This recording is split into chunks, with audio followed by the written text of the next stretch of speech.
How are you guys? Can everybody hear me? Cheryl, I think you're muted. Thank you. I can see your mouth moving. I'm like, she's wanting to talk to us, I think. How is everyone today? Doing great here. I'm going to assign you co-hosting. Good, thank you so much.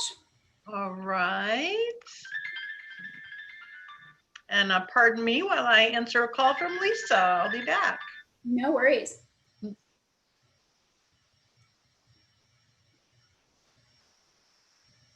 How's everyone else today? Good, thank you. How about you? Oh, I'm wonderful. It's Wednesday. It's Hump Day Wednesday. We're halfway through the week. Yes. That always gets me excited. What do you guys do for fun? So Terry, are you on Maui or are you on another island? I am on Maui. Okay, what do you guys do for fun on Maui on the weekends? On weekends. Assuming you take a day off. Yeah. Either go to the beach and play for a little bit, or I like to go on long hikes. Up where I live, there's a lot of walking trails that go up in the mountains, and I like going up there a lot too with my dog. Nice. Yeah, that's I feel like often us people that live in this state enjoy the outdoor living. Yeah. I mean, it's kind of paradise, right? So. Right. It is. And how about you? I go try to find sea turtles to swim with. Last week, I found eagle rays to swim with. And I epically failed on it because I'm really good with taking my GoPro with me. And I was so excited. I turned my GoPro on and I'm running down the beach trying to catch up with them. Jump in and I see the camera on and I'm swimming. Never hit the record button. But it was an amazing experience. But it's just like up here. I couldn't share with anyone else. So Oh, how funny. That's what I was like, oh. It was heartbreaking because I was with a couple other friends and they're like, oh my gosh, did you see him? And I was like, yes, it was amazing. And then I looked at my GoPro, I was like, epic fail, my friends. I'm so sorry. That's awesome. You have the memory though. That counts for more. That's true. I do, and it was sunset, and so like the sun rays were like coming through the water and hit them, and like it was like something out of a movie. And I think that's what I like best about moving here and living here, because I appreciate adventure and I appreciate nature. Yeah, and, this is a place for it. Yeah. One of the things I wanted to do on my bucket list would be swimming with the big mantas over in Kona. You know what? My first trip to Hawaii was Hilo side, and then we went over to Kona side, and me and my sister were there. We bought tickets to that, and they're like, yeah, it's like 99% certain you're going to see those guys. We didn't see them. Oh, no. no. They told us we have a lifetime warranty to come back at any point we can. But you think for the life of us, me and my sister can remember that? Because, I mean, I've gone back to the Big Island multiple times since living here in the state of Hawaii. I can't remember. And I mean, how many boats and companies do that? I'm not going to call every single one. So right. Next time I'm over there for a couple days, I'll do it. But yeah, that's like voted one of the top 10 amazing things to do in the world. It's amazing. Wow. It would be amazing, I'm sure. Yeah. Make sure your GoPro's turned on. Yeah. Good point. We'll all remember that. Thanks for that. Learn from my mistake. That was pretty tough. That was a tough one. I think multiple people, I called my sister in Vegas and told her that. And she's like, you shouldn't even tell people that because they're going to want to see the photos and you don't have the photos. So don't even tell them. Where's the proof? Right? Yeah. Pretty interesting. All right, guys, so it's 1 o'clock, and thank you guys if you guys attended last week because we had so much information we went through. It's probably like standing in front of a fire hydrant.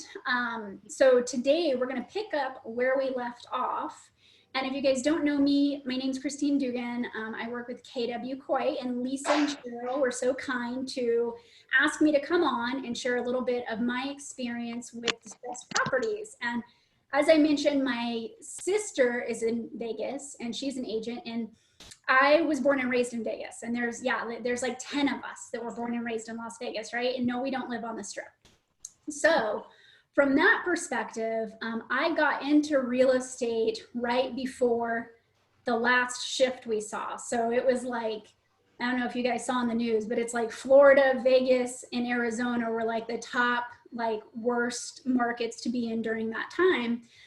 So during that time, I was young in the business, and I have a business degree, background in finance and management, and I was able to navigate and figure things out through that shift. And a lot of my business was, I started with as a buyer's agent with an REO team, so the real estate owned team, moved into doing short sales because I realized very early on that I didn't really like working for the banks. I liked working more for the sellers. I feel like, you know, maybe I'm just a glutton for punishment, or I'm like there for the underdog, but I mean, like I really wanted to help the sellers. And almost everybody I knew in Vegas was underwater and they were having challenges with their mortgage. And so I worked a lot with short sales, and I worked even more with buyers because during the shift there, we were selling houses for, you know, my family, we invested in homes. We got homes for $25,000. I mean, where in God's name could you do that? That's like insane, right? Now my family, we're selling them for like $200,000, which I mean, that's an epic find, like once in a lifetime find, I feel like. But I got to learn very early in my career what to do to save my own sanity and also save time in a market like that, especially with buyers, because we were attracting, because of the national news, we were attracting investors from all over the world. And everybody, you know, what do they say about buyers? Buyers are liars, right? How many of you guys have heard that? That they're just, buyers are liars. Like they say they want one thing and then they actually want something else. Well, they don't really know what they want. And it's up to us as agents to ask better questions to help them identify things, because psychologically they think they want this one thing, but then they start seeing other stuff and they're like, well, no, actually I want that.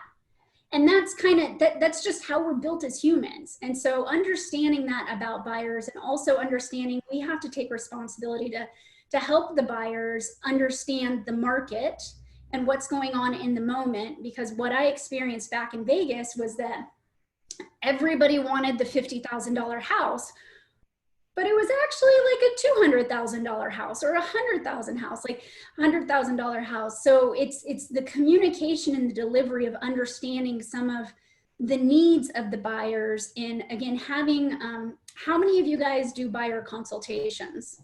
Either raise your hand or pop in the chat or just say, I do. Anybody? Robert Kaufman raised his hand. Yeah. Sarah, we got a thumbs up. Okay. Richard, Terry. Yeah. Beth, awesome. Cool.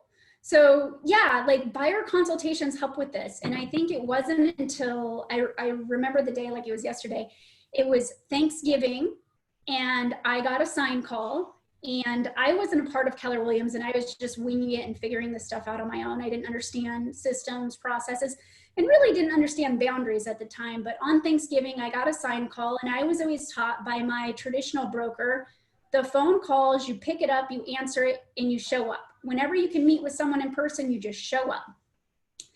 I left Thanksgiving dinner with my family to go show a property. Do you think those people bought a house? They were a huge waste of time, huge waste of time. And I think through that experience, what I learned is I will never work with a buyer again unless I do a buyer consultation. But again, those are like, that was my pain process to figure out that I didn't want to run a business like that. That's really not leverage, and that's not a business. That's being a glorified door opener, right? So, I mean, that was kind of my process that I had to learn and go through. And my pain that I just drew a boundary in the sand, that I was just like, that'll never happen again. So today I'm going to share with you guys some insights on what I've done in my business, what I coach other agents on, and then what kind of the mindset behind the distressed buyers. We're not necessarily in a distressed buyer market right now, are we? From everything that I'm seeing as far as the stats, we're not. I mean, the demand is still there. As soon as we can open up and people from the mainland can come here, we'll see even more of that coming back. But in the event we start seeing that we are going into more of a depressed market, I want you guys to have the tools that you need in order to succeed. So let me go ahead and share my computer screen. And you guys just give me the thumbs up that you can see that. Everybody see my screen? Yep. Okie doke. All right, guys. So today, again, we're going to be talking about distressed buyers. And here are some of the main ideas we're going to go over. We're going to find the opportunity and see the opportunity with the distressed buyers. Because who doesn't want a good deal, right? And that's exactly what buyers think when they think distressed property. We're going to explore some of the buyer motivation, understand some of the background market that creates some of this, that like we've said, it's not right now going on, but it might come about.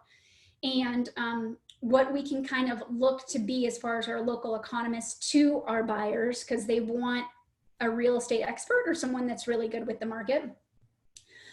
Understanding the different buyer needs and really how to bulletproof your transactions and get better conversion rates, and see if buyers are a good option, distressed buyers are a good option for your business. I know for some agents, they're like, heck to the no, I'm not working with those. I mean, some people don't like working with buyers, some people don't like working with sellers. So we'll explore some of that today. So what you probably need to know is the buyer boom. Over 55% of home buyers are actively considering buying a foreclosure. So these were stats that were taken from Trulia and Realty Track.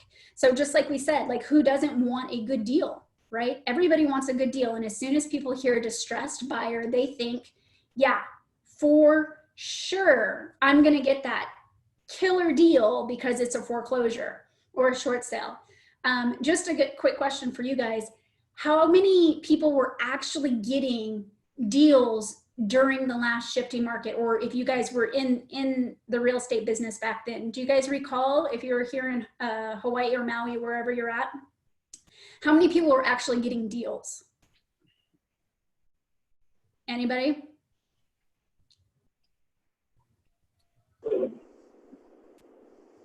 Anybody want to share their experience?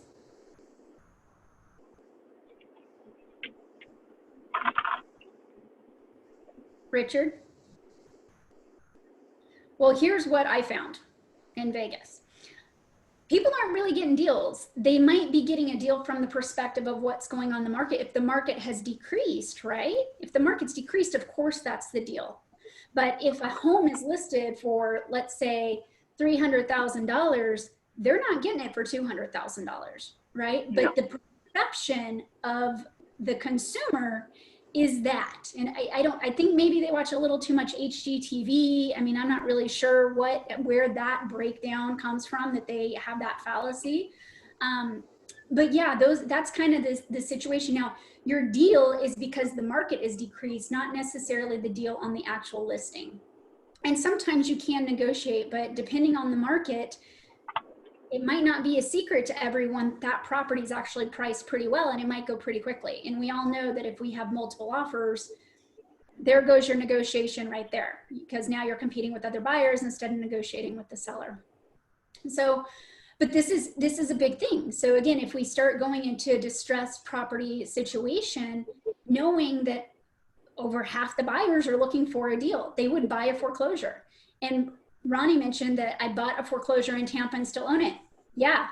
Ronnie, how much did you buy it for? Was it a deal? We think we ended up at 90. They were offering it for 95, got it for 90. Of course, there was a lot of repairs, Yeah. new roof and things.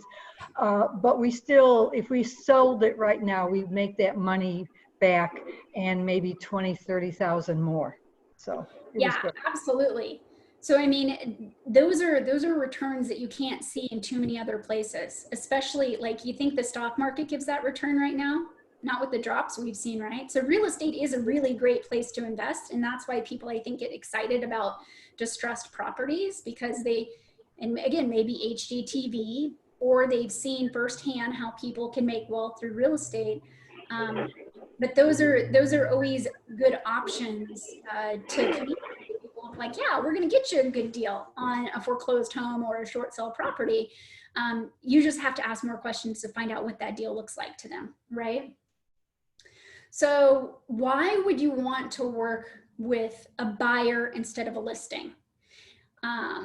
Really, you're able to, when buyers are coming in, usually you can turn them pretty quickly, right? It's faster money. Sometimes with listings, they'll sit for a little bit, but it depends on what the market's telling us, right? If it's a buyer's market or a seller's market. Do you guys use months worth of inventory at all to determine what type of market it is? Like, how would you guys define a buyer's market or a seller's market?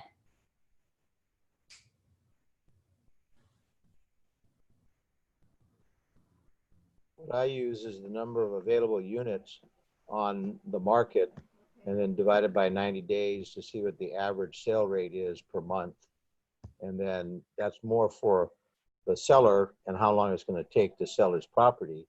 But it also gives you an idea of how many properties are on the market. But that's more for a specific type of property. And we've seen that in Hawaii, where we'll get properties above 500,000 are moving, properties below 500,000 aren't moving. And so there are definitely categories in the market that become more active to certain buyers. Yeah, so you're using kind of a formula and it sounds like an absorption rate, Richard. Yep. So awesome. Terry, were you saying something? You were on mute for a second. Terry's like, nope, not at all. All right, so what I was taught early on in my career, it was actually called months worth of inventory. And it's actually similar to what Richard was discussing on how he kind of figures some stuff out. So here's what I'm going to share with you guys, what I run for our office every single week, just because I'm trying to get some data together. So, and if you guys want a copy of this, just type in the message box, your email, and I'll be sure to send it over to you guys after class today. So what you do is you take the current inventory of what's totally listed. So like in this case, I'm taking just residential from a perspective of single family residence, condo, multifamily. I'm not using land, okay? Because in our market, land's not really gonna be a big impactor for us. So I'm being very specific with the types of properties I'm looking for. I'm putting in the total current inventory. And then I do similar to what Richard does as far as putting like what's sold over the last 3 months, but I go back even 6 months to 12 months. And so what this is gonna do is show us a pattern as we go through. Now, the way this sheet works is that I already have the formula set up, so it thinks for you. All you have to do is just type in this stuff. So really what this does is it gives us an idea of inventory depletion. So this could also be called months worth of inventory. And I learned this from Jackie Leavenworth, like back when I was like 26 years old, like right when I got into real estate, as far as identifying the types of markets and who has the competitive advantage. So what these numbers actually break us down and tell us, I typed in this definition. And so I'm sharing this with you guys because I actually teach this to my clients too. I teach this to my sellers for their expectation of how to price things to make sure the inventory is moving. But I also teach it to my buyers so they have a realistic idea if it's a buyer's market or seller's market. So because of that, that's where I have these little definitions in here. But the more you guys get accustomed with this, you probably don't need those definitions. But because I share this with my buyers and sellers, I like to keep this verbiage in here so they know exactly what we're talking about. And so pretty much what this tells us is that anywhere from 5 to 6 months of inventory is going to be considered a neutral market. Anything below 5 months means that there's a really high demand and it's a seller's market. It's a high demand for properties. And anything over like 6, 7 months is gonna be a buyer's market because there's probably too many homes on the market. And so the buyers are gonna have a little bit more of the competitive advantage. So if we're gonna put this more in context of making sure that we can explain this to, like, let's say a seller. And let's say that we have 6 months worth of inventory. So I would say, hey, Mr. Seller, this is what this really means, is that if we had 10 listings right now that were on the market, how many months would it take for all 10 listings to sell if nothing else came back on the market? It's going to take 6 months. What that tells us, it's a very balanced market. And so the buyers and sellers are going to have a lot of negotiation. In Vegas, just to give you an insight in the market I was in, we had 2 months worth of inventory and we were looking at 40 offers at least per property. It was not uncommon to go up against 40 different offers. So we had to be very good with what we were doing and efficient. Otherwise, we weren't going to make any money. So why I like to do it for 12 months, 6 months, and 3 months. Do you guys see the trend here? You guys see that it was a 5 months. Can you guys see? Let me see if I can. Do you guys see the chart in front of you? Let's see. No, sorry, Kristen. No, we don't see the No chart. worries. Can you see it now? I just shared. There mine. it is. Okay, Yeah. awesome. Sorry, I didn't realize. I saw Robert mention something and I'm like, why don't they see what I'm seeing? Okay, so I'm glad you guys can all see now visually what I'm talking about. So I apologize about that. So pretty much what this is saying is that from 5 months to, we had 5.5 months of inventory to 6.3 to 6.2. We knew it was actually a shifting market back in February. We identified that because we saw the trends here. So what this is really telling us is we're starting to get more inventory on the market. Now, if this continues to trend and we have like say 7 months, 8 months worth of inventory, that's going to mean that buyers have the negotiation power. They're going to have lots of different listings to choose from in order to really have their pick on what's going to be best, which is very different than what we've seen really over the last 15 years. Because the last 15 years, we haven't had enough listings to feed most of our markets. Do you guys understand this? Do you understand how this can maybe be a tool for you guys in your business? And you can run these in certain neighborhoods, in certain subdivisions, and certain towns. This is for the whole island of Kauai. So that's what I'm looking at this point. But here's all the definitions. So it pretty much gives you the breakdown of what it all means and how to interpret these numbers. So again, it's you understanding this first and messing around with this, and then from there, you sharing it with your clients. So then what you can say is if we're actually in a seller's market, how I explained it, because as I mentioned in Vegas, we had maybe 2 months worth of inventory, especially anything at like $150,000 or lower. I would explain to the buyers is you're not going to be the only buyers that think this is a deal. Okay.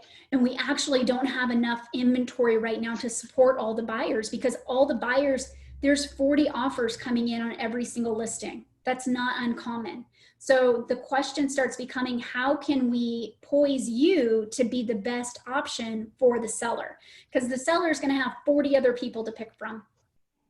What are we going to do? So do you guys see that maybe having that conversation up front with buyers, you can determine very quickly if they're serious or not, right? Because some buyers might be like, well, no, I'm gonna look for that deal. I'm gonna get that deal. Okay, well, I'll set you up on an MLS search and you can just keep window shopping for the rest of the year, because until you jump on board with this, you're not gonna be competitive. And sometimes I would give 1 or 2 offers. I'd write 1 or 2 offers. Sometimes you just need to write an offer and get rejected. And then they realize, okay, maybe everything you said, you're right. You know, it's almost like they got to go through that experience. But this was a really powerful tool that I used. And some of our MLSs might run this for us. Some websites, like if you guys pay for like a top producer, or if you have market leader, some of these stats will automatically be created for you as far as a months of inventory. But those are really powerful numbers to, number one, identify what's going on in the market if we are getting ready to go into a distressed market, or if the market's softening. And then also to communicate with your buyers or sellers who has the upper hand in negotiations. Because if there's a lot of inventory on, do you think that's a more powerful conversation with your sellers that, hey, you know, you can't just pick this big price. We have to be in the market. Like, you have to be competitive, because out of the 10 homes buyers are going to look at, they're only going to want to write offers or 1 or 2, and they're probably only going to look at 5. We need to make sure we're one of the 5, and probably closer to that 1 and 2, which is going to come down to price and condition and location and all those good things, right? So it's a better conversation to coach our clients on. But again, from the buyer side, it's quicker. You don't have to, last time I checked, all we got to do is pay for gas money if we're driving them around, or at this point, you just do the virtual showings, right? And it's a little bit easier to learn the process, because you have to be a little bit more poised usually if you're a listing agent. Especially if you're an REO agent, you have to have a lot more capital in the game, and short sales usually take a long time, right? So understanding how the inventory works, right? And understanding what's going on in your guys' market is going to be crucial to really working with buyers during a distressed market, which I'm sure you guys are already pros at and know everything with the inventories that's going on in your neighborhoods or your farms. Understanding the motivation with all of the parties. So with the sellers, we know the sellers on short sales, they need to sell because they got to get out, and they have no real skin in the game, do they? I mean, sometimes on the short sales, the sellers are going to have to come out of pocket for some stuff, but do they care if their house sells at, let's say it's valued at $700,000? Do they care if it sells at $650,000? They're not making any money off of it. They just want to get out, right? Maybe if there's some type of deficiency judgment, they might be more concerned about that. But overall, they want to get out of the property. And so they're very motivated by that. The REOs are motivated to get it off their books. They just want to sell it for the most part.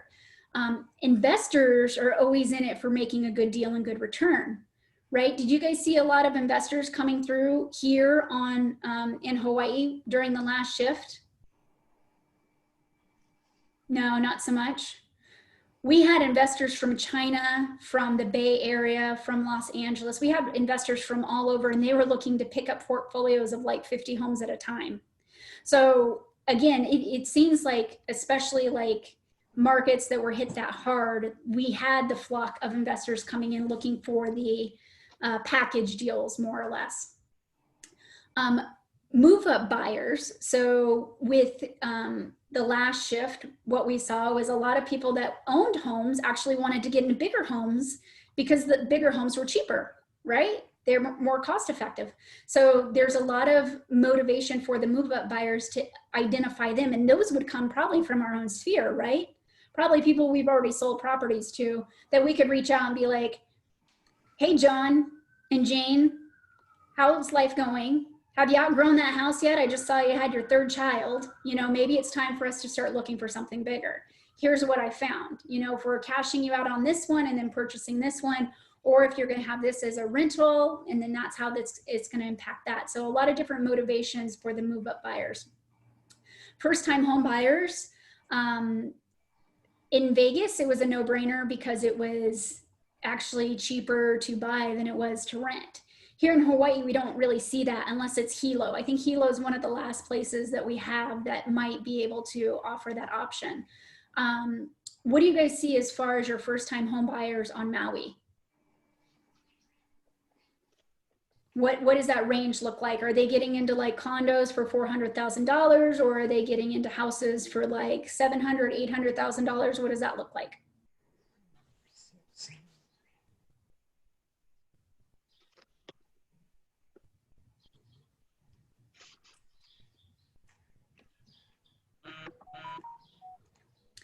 Have you guys ever watched this show, Ferris Bueller Day Out? That they're like, the guy always is like Bueller, and he's nowhere to be found. Okay, wait, we got an answer here. Yes, condos for $400,000. Thanks, guys. It's helpful if you guys are interactive, because I'm not as great at the Maui market as you guys are, right? So, so with the first time Bueller, yeah, Robert's like, yes, love that movie. So yeah, I mean, looking for homes around $500,000, $400,000. So those are a little bit different, but those are still opportunities for people, right? Because that still might be somewhere around, maybe it's a little bit more expensive than renting. I don't know what rental rates are on Maui, but I know here in Kauai to have a decent house, we're at $2,500 a month, right? $3,000 a month. That could be someone's mortgage, right? So, I mean, it's having the conversations of how these opportunities are going to help build into wealth long-term for them, right? And their families, essentially. And then a lot of agents are motivated because we all still need to make money, right? Regardless of what the market is doing, we got to still get paychecks. So some people don't adjust well to change, and they tend to have a higher ding to their P&L because they're not as quick to adjust to things and shift and pivot. With more buyers, once the economy starts becoming more stable, we're definitely have lower prices. When job stability returns, which is probably what we're going to start seeing a little bit more here in Hawaii, right? And we have a little bit more employment going on. So once we have more of that established, we might still have opportunity for buyers to get into these types of markets, right? Because last time I checked, you need a job before you get a mortgage. So here are the benefits for the buyers. You have low prices. Usually there's affordability in distressed markets, right? There's lenders that are trying to find ways, like with creative financing, to keep giving people money because it does pump up the economy. Usually there's lower down payment because we have lower prices, right? There's motivated listing agents and really motivated sellers and motivated first-time home buyers. So, I mean, we have a lot of people that are very motivated to keep moving forward in real estate. So really making sure that there's a couple keys to success with buyers. So it doesn't matter if it's a buyer's or seller's market. What we find is buyers usually have a lot of fear, right? Have you guys experienced that? They get like stressed out and anxiety with stuff. So oftentimes with fear, urgency gets taken away and they just figure they're going to wait. That's kind of a big thing. Well, we'll just wait. Well, what would be the benefits of waiting? Anybody want to give me some ideas on maybe benefits of waiting to buy? What's usually the first thing we hear from our buyers? I'm waiting for the price to go down. Yep, that's classic. Well, I'm waiting for that deal. I'm waiting for the price to go down. Okay, that's awesome. How about that? Yep, Richard just mentioned, yep, better deal. Do you guys understand how interest rates affect mortgage payments? The lower the interest rate, the lower the payment, right? Usually, it's a better deal if you have a lower interest rate because it actually saves you hundreds of thousands of dollars over the term of the loan, right? We know that as agents. Oftentimes we might not communicate that effectively, or we might leave that to the lender to try to explain. But that's one of the things, especially if they're financing, that I get very clear with them on, like, hey, you know, if you wait and it goes up, like if your mortgage goes up, like your interest rate would go up on your mortgage at a $750,000 house, do you know that that might impact you about $350 a month? And $350 more a month, let's take that times a year, and then let's take that times the term of the loan. So are we really going to be waiting for that next best deal at a $20,000 decrease when you're actually losing money on the interest rate of $150,000? You know, and maybe you stay in it long term, or maybe you don't. But that's where you getting clear on their why would be important, because even if they stayed in it, they only plan on staying in it for 5 to 7 years or 10 years. You could still quantify that impact of that interest rate over that term, right? And so if they want to negotiate over the $20,000 price drop they're waiting for, or, hey, let's get in because your interest rate's actually more important to make sure you lock in at a lower rate than actually getting that increase in your price or that decrease in your price, in showing them the difference of that. And if you guys work with a good lender, they should be able to give you some type of a comparison of what that would look like and break down all those numbers for you.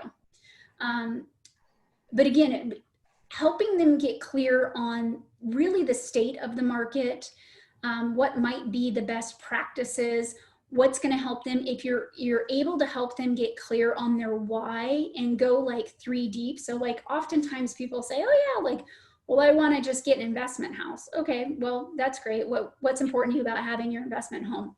Well, you know, I want to get some extra money. Okay, great. What would you do with your extra money?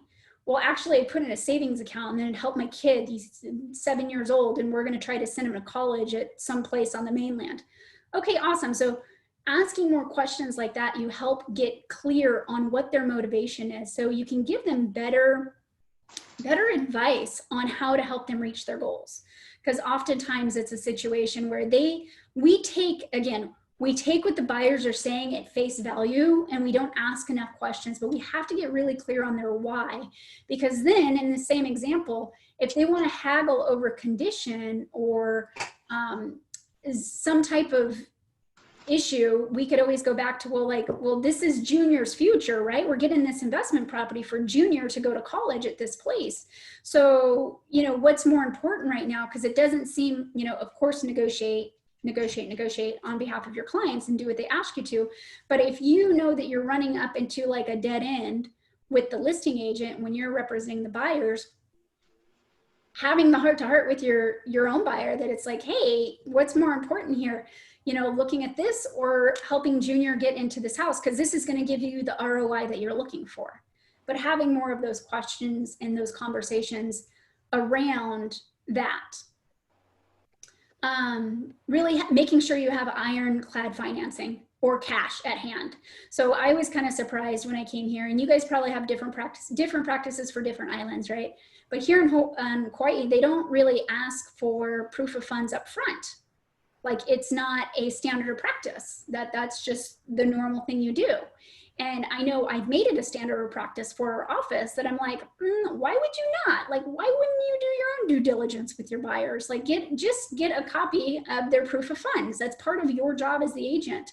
But getting proof of funds, making sure that their financing is together with a lender that you like and that does a good job and delivers, right? Because how many of you guys have had transactions with lenders that they promise you the moon and they don't close on time? And then your buyer's pissed off, the other agent's pissed off. None of that works well, right? I'm sure we've all had 1 or 2 of those deals. I've probably had more than 1 or 2. And I've learned that I don't like having that. That gives me more wrinkles than I need. And I tell people that, like, here's the thing, you're putting earnest money up and this is going to be really stressful and we want to limit your stress. So here's some options. We can use your guy. And, you know, these are such small islands, you know exactly who those lenders are, and just give them options of like, this guy, and this is why I use him, and he closes on time. He provides excellent service. His underwriter's right down the hall. These are very important things, and explaining that up front to your buyers, because how many buyers understand that it's the underwriter that makes the choice on their loan? Do your guys' buyers know that? You guys just go ahead and type in the chat box. Yes, it's the underwriters. That's why they keep coming back with their final conditions. Right? I used to call them undertakers. I used to tell my clients that, like, here's the thing, and this is why it's important, because I don't know about you guys, but we had like people wanting to get like Quicken loans. I'm like, they have great commercials, but they're awful at loans. I'm sorry. They don't stay on top of it. And they're like, the buyers are paying for a service, correct? Why would you pay for a service that you're just a number? They barely talk to their LO. They can barely get a hold of their loan officer. And really, when I'm sitting down with a buyer and I'm doing this type of consultation, I explain to them the difference between the banks. You know, Wells Fargo's great, Chase is great, Bank of America's great. Now, if they have a private banker, a private lender, that's different. Right? They get handled appropriately, but most humans, they're working with, you know, they want to go with the cheap option, which there are cheap, good options out there, just not the, hey, I saw you on an infomercial in the middle of the day, or hey, like there's a commercial on how to download an app and get approved in 5 minutes. Like, yeah, I mean, I guess that's a possibility, but don't you want like an actual human experience? Or do you have a job? What was that? Do you have an interview?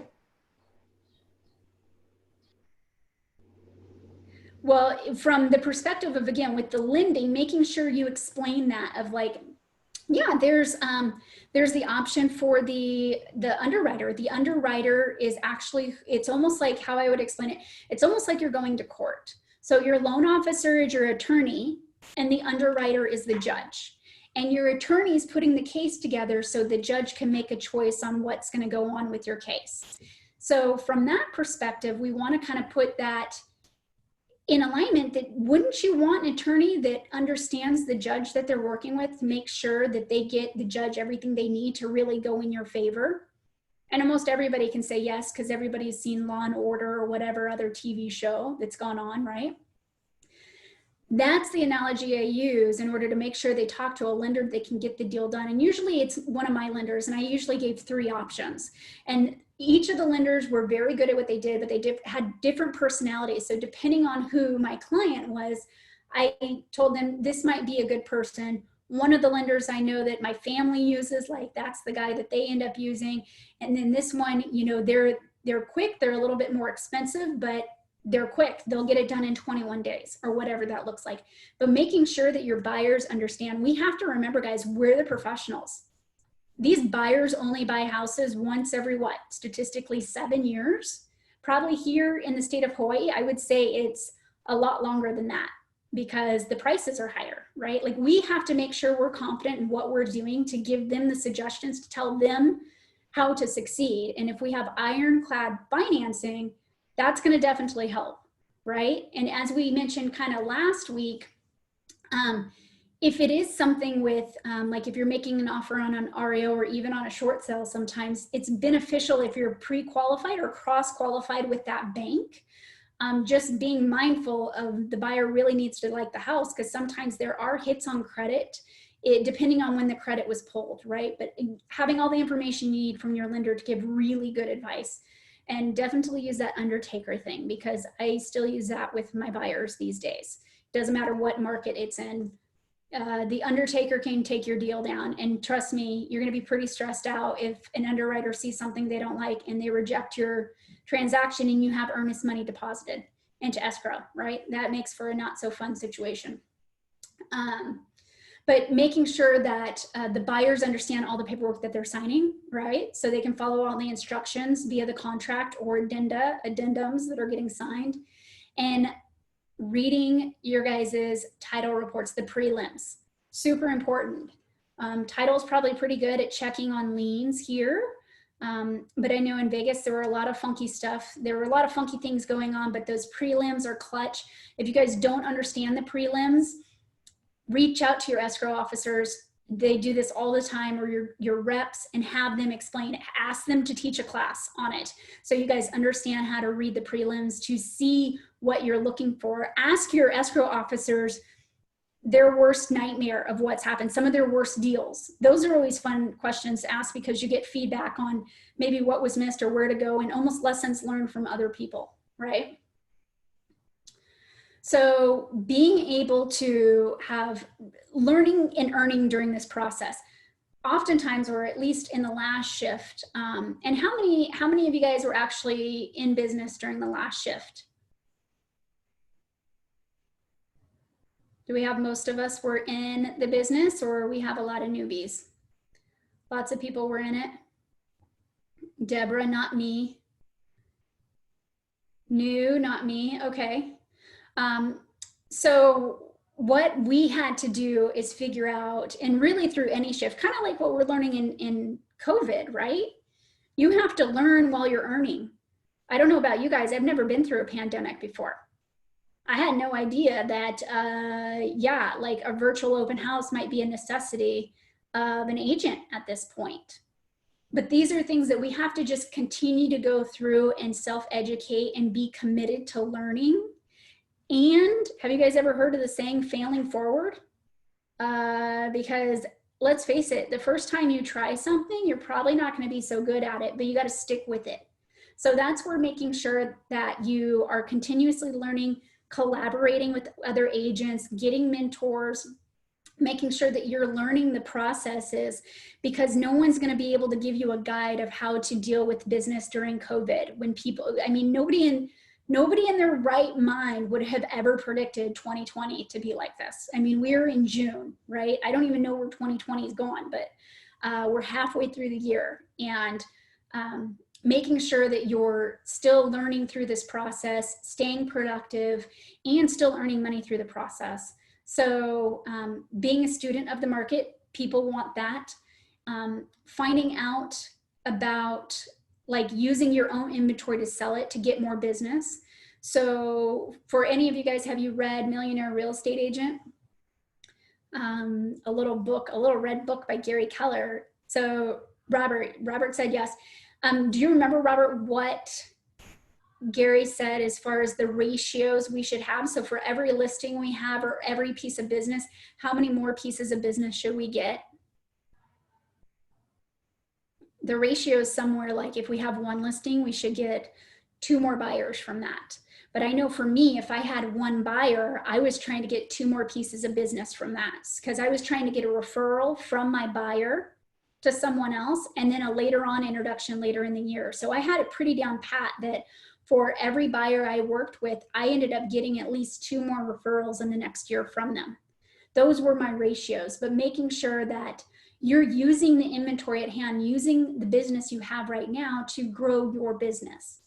That makes life easier, guys. We don't have to focus on how to get 10 new deals this year. We focus on, okay, how are we going to get 5 deals? And those 5 deals are going to turn into 10 or 15 deals. And then we can start scaling that a little bit more. So making sure that you're using that as an option.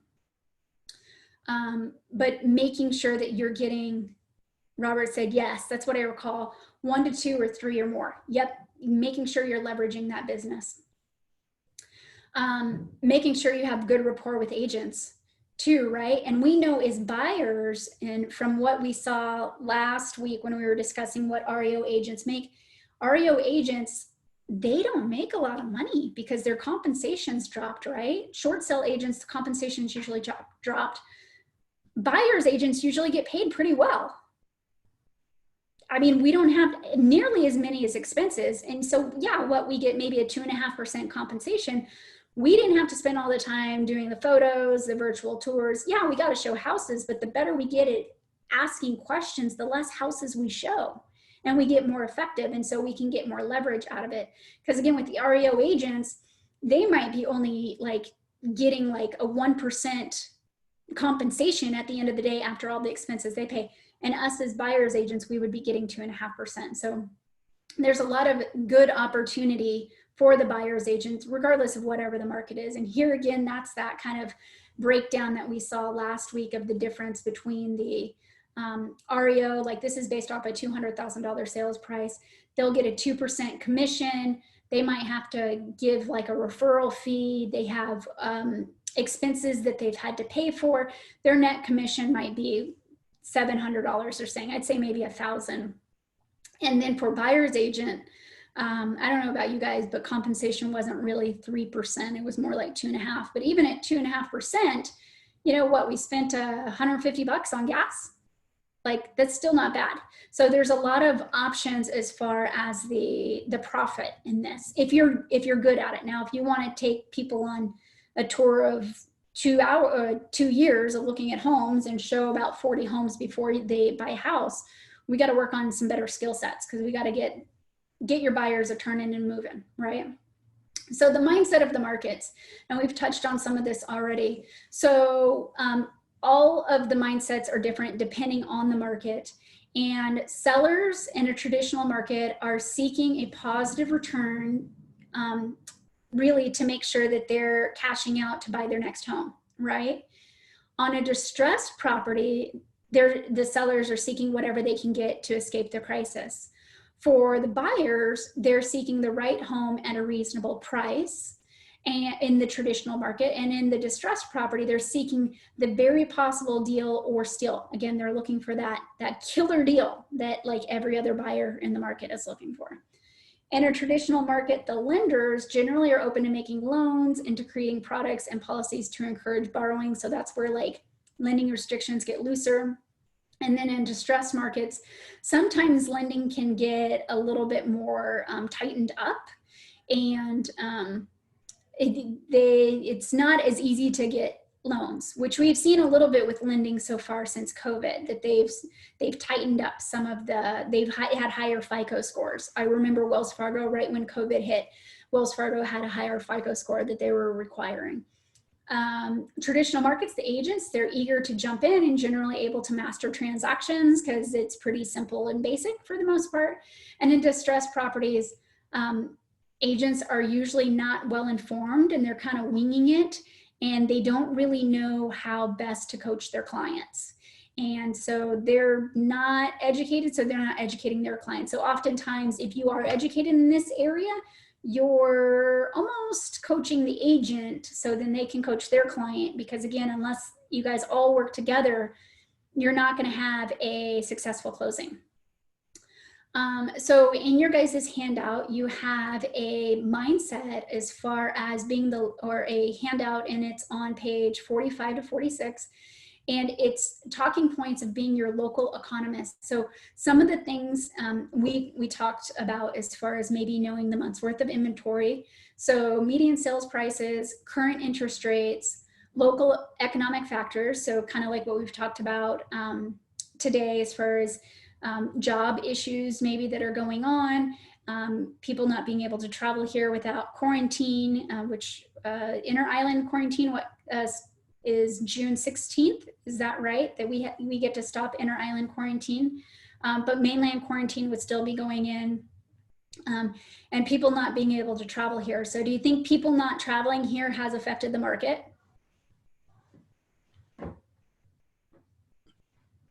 I'm pretty sure every market's been impacted a little bit. I know here on Kauai, we've seen a reduction, and I'm sure it has to do with COVID along with the lack of travel. We've seen a decrease in about 38% month over month decrease in sales. So I don't know what your guys' stats are, but those might be good stats to keep an eye out on, because those are better, more powerful conversations with your sellers, right? Like, this is why we need to be priced more effectively, and making sure you have your objection handlers ready, that you can have more educated conversations. Because again, helping the seller understand why, what they're going deep with their why as well. Because regardless of the market that we're in, helping people understand their why and then helping them not get in their own way to achieve their goals is one of the best skill sets you can ever have as an agent. And really that's more being of a consultant, not a salesperson, right? Knowing the distressed inventory is very important. Last week, Gina mentioned to us that I think it was about 50% of all inventory during the last shift was distressed properties. Now on islands, we probably don't have a lot of distressed property. You probably have a couple of the REO agents that you guys know. Probably not a lot of short sales right now, but that might be hitting sometime soon. But again, making sure that you have this stuff, and then the month's worth of inventory is clutch, because I think that you can talk in an educated way of explaining the trends of what's going on. And none of us have a crystal ball, but we can of course look at what's been going on to help us kind of figure out maybe what might be coming down the pipeline.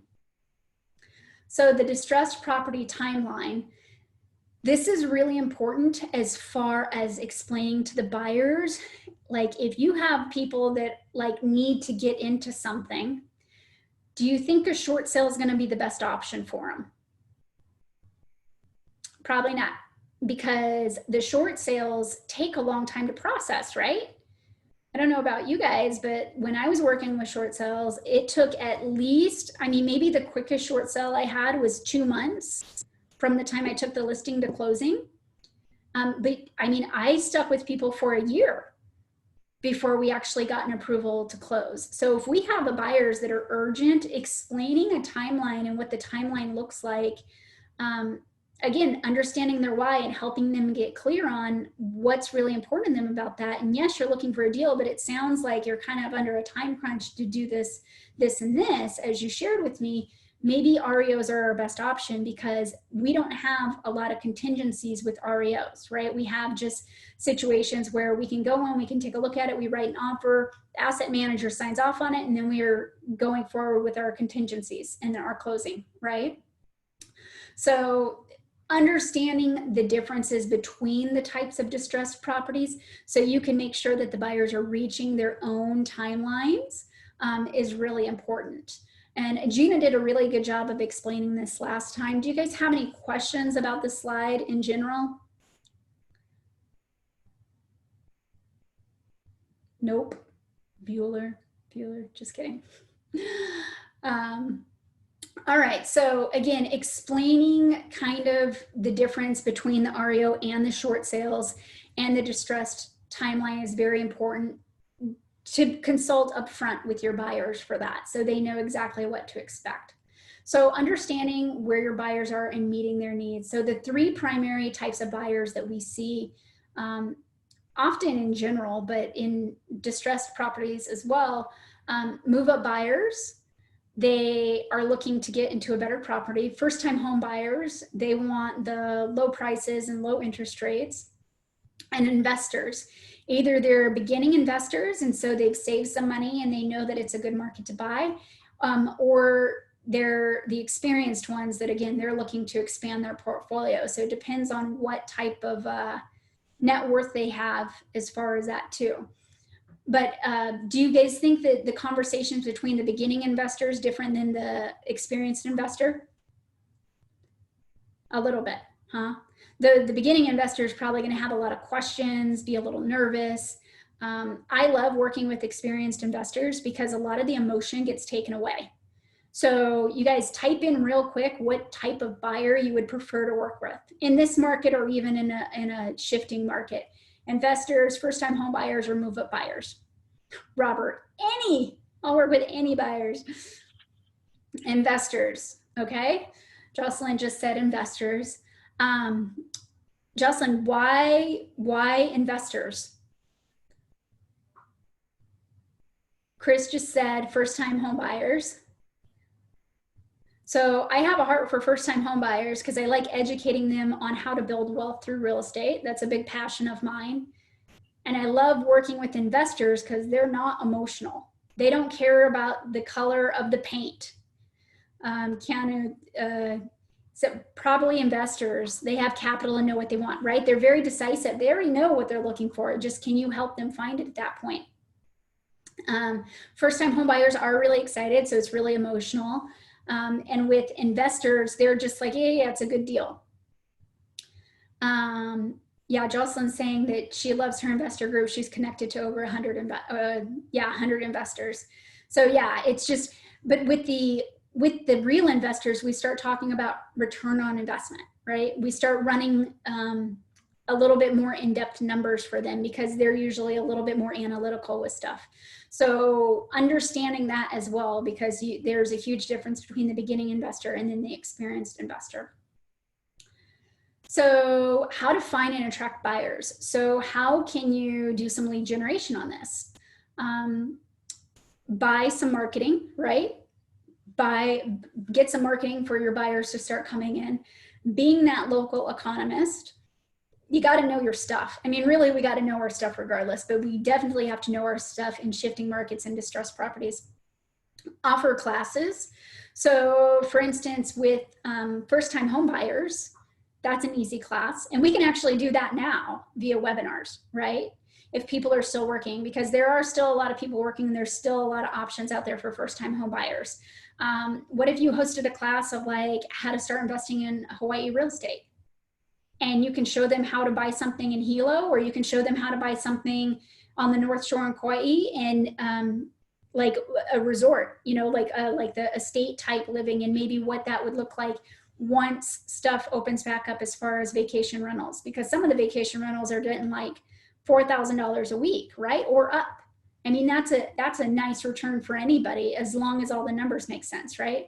But offering classes to educate people and online, guys, is a lot easier than in person right now. Lots of different lead generation options for that. Get in their path with open houses. How many of you guys are able to actually do in-person open houses now? Are you guys pretty much opened up at this point that you can do open houses in person? Terry said no. Yeah, so I don't know if you guys know the Lolly team out of Honolulu. They did a great class today on virtual open houses. And I have a resource that you guys can watch that we did earlier today as far as virtual open houses too. But we're still focusing on virtual open houses. We can do some open houses, you know, having gloves, wipes, masks, all that stuff. But what we found is we actually get more people engaged if we're doing virtual open houses than we're doing in-person open houses. Oahu is open to in-person as of this week. Thanks, Beth. That's awesome. So that's exciting for you guys, like to be able to get back out there in business. But there's some resources, especially for KW agents. So if you guys know who Jay Papistan is, Jay Papistan co-authored Millionaire Real Estate Agent with Gary Keller. His wife, Wendy, they had a real estate group and they did a really good interview on KW Connect on best practices. There were actually 3 agents that have teams that are doing open houses, virtual open houses very effectively. And that's a really great resource for you guys. But again, making sure that you have an avenue. Do you guys think that our state might get shut down again because of COVID? Yes. Yeah, that was quick, right? I mean, yes.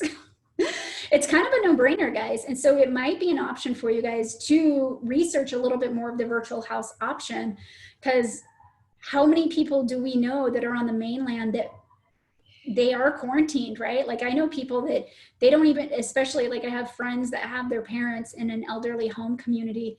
They really don't leave their house. People are on Facebook. It is, the name of the agent, so Lucy J. Papistan is I don't know if he's an actual agent, but Wendy Papistan is, because J. Papistan is an author. Wendy Papistan is his wife. And Wendy is a plethora of information. She's great. She just launched a podcast. I think it's called Empire Builders. It's like a little yellow graphic on podcasts, either on Spotify or on Apple. But so much information and resources, and she actually has a guide. But again, if you guys want that stuff, just make sure that your email's in there, and then after class, I'll shoot you an email with a bunch of resources. But making sure that you still have a way to capture people's information, because let's say maybe you're doing a virtual open house.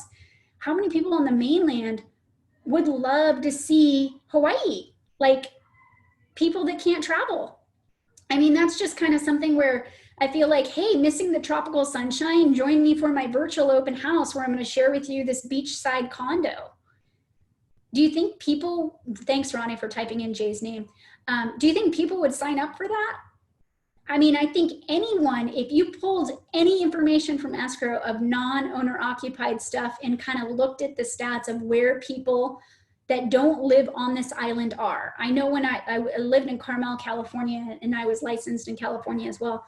We knew that if they didn't live in California, most of the homeowners in Carmel, California were from Texas.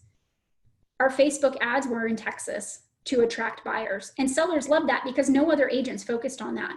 But maybe looking at that and running Facebook ads to attract more people into your group, because those people might turn into buyers. Chances are, if they want to see what Hawaii's looking like right now, they have some type of interest in living here. I mean, everybody's pipe dream is living here. Oh, we live in paradise, for God's sakes. Like, who doesn't want to live here? Unless they really like snow. But I mean, I guess there's those people too. But making sure you also have a follow-up system for all of your buyers. So it's one thing to bring your buyers in. So whether it's physical or virtual, bringing your buyers in and putting them into a system, because that's how you have success, right? The success is in the follow-up.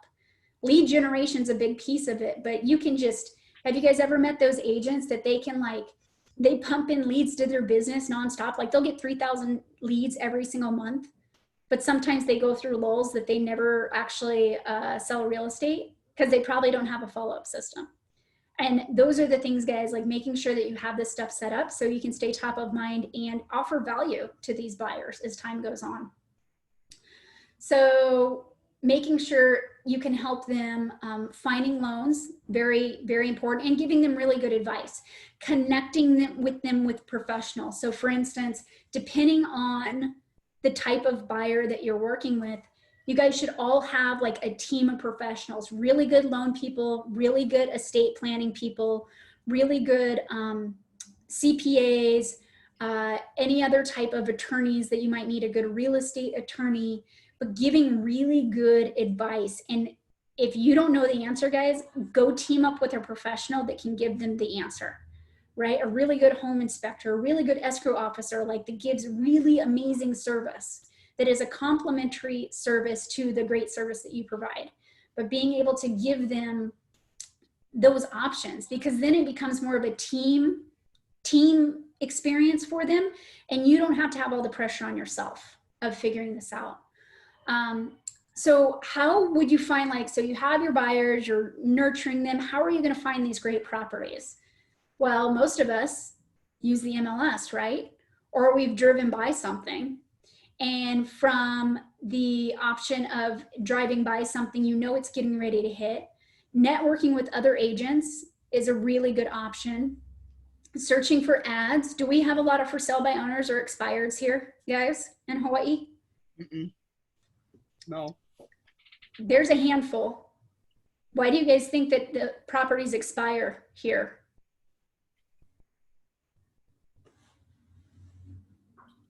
Do most properties that are listed, do they actually sell, or do some of them expire?